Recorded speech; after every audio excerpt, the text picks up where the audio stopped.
안녕하세요. 이슈뽀객입니다. 코로나 때문에 집안에만 웅크리고 있으면 안 되겠죠. 야외 활동에 대한 본능적인 열망이 있습니다. 공기 좋은 데 가서 활동하고 담소 나누고 즐거운 시간 갖고 싶죠. 자, 가까운 곳에 여행과 교양 함께 잡을 수 있는 곳을 찾아봤습니다. 경기도가 추천한 경기 북부 산성 여행지 5곳을 알아보겠습니다. 첫 번째는요, 경기도 연천의 호로고루 성터. 네, 이곳은요 매우 역사적 의미가 큽니다. 지금 현재 한반도 남부에 고구려의 역사 유적이 거의 없다고 해도 과언이 아닙니다.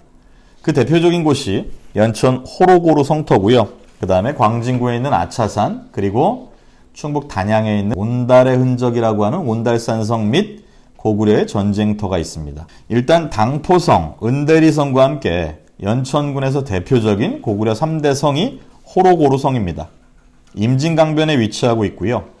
약 4세기 백제 신라와 임진강을 두고 패권을 다투며 남진 정책을 펼치던 고구려에 의해 건립된 것으로 알려져 있습니다.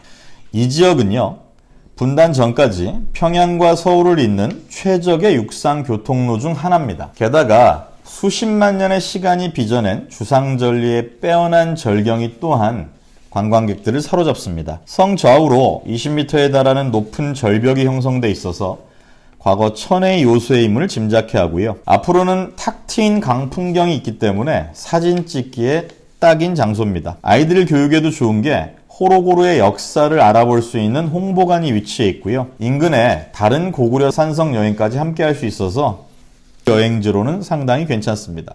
두 번째는요, 경기 북부의 그랜드 캐년이라고 불리는 파주 월롱산성입니다. 이 역시 날이 좋은 날에는 강화도와 북한산, 관악산 일대까지 조망할 수 있기 때문에 예로부터 천연 요새로 평가됐죠. 게다가 임진강, 한강 다 한눈에 들어오는 곳입니다. 이 월롱산성은요, 산 정상부의 능선을 머리띠를 두르듯 쌓은 퇴매식 산성인데요.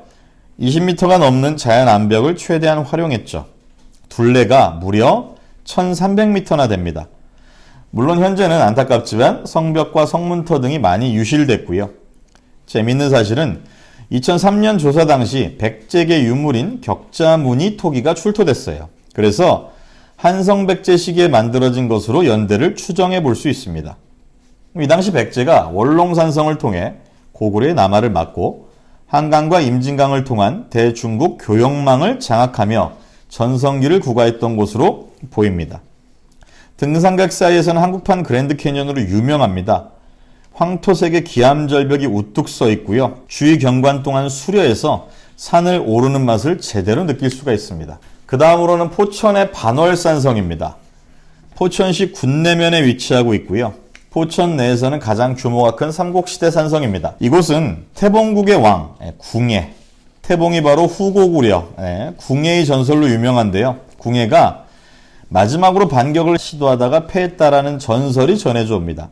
그런데 이것은 전설이고요. 최근에 백제 고구려 신라 유물이 쏟아져 나왔기 때문에 최초의 축성 시기가 궁예 이전 삼국시대로 앞당겨졌습니다. 실제 마홀 수해 공구단이라고 새겨진 기와파편이 출토가 됐습니다. 마홀은 고구려 당시 포천의 지명입니다.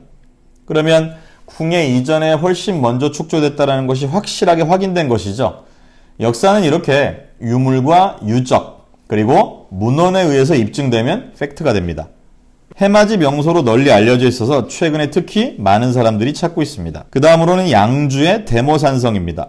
임진강과 한강을 연결하는 교통로상에 위치한 대모산성은 역시 정상부를 에워싸는 형태로 지어진 태매식 산성이고요. 양주산성으로 일컬어지고 있는데 축조 시기는 6세기 말에서 7세기 초 삼국시대로 추정되고 있고요. 일각에선 나당 전쟁의 혈전이 있었던 마지막 전투로 알려져 있죠. 매소성 전투인데 그 매소성의 위치가 바로 여기였다라고 보고 있습니다. 양주의 진산인 불곡산에서 홍복산으로 뻗어가는 산줄기 사이에 있어서 또한 이 산성 역시 종주하는 등산객이 매우 많습니다. 마지막으로 경기도 고양시 북한산성, 우리에게 너무 많이 알려져 있는 북한산성의 상고대를 뽑을 수 있는데요. 고양시와 서울시에 걸쳐있는 북한산성은 북한산 국립공원의 백운대, 만경대, 노적봉 등 28개의 크고 작은 봉우리를 병풍처럼 아우르는 총 둘레 약 13km죠. 포곡식 산성이라고 하는데요.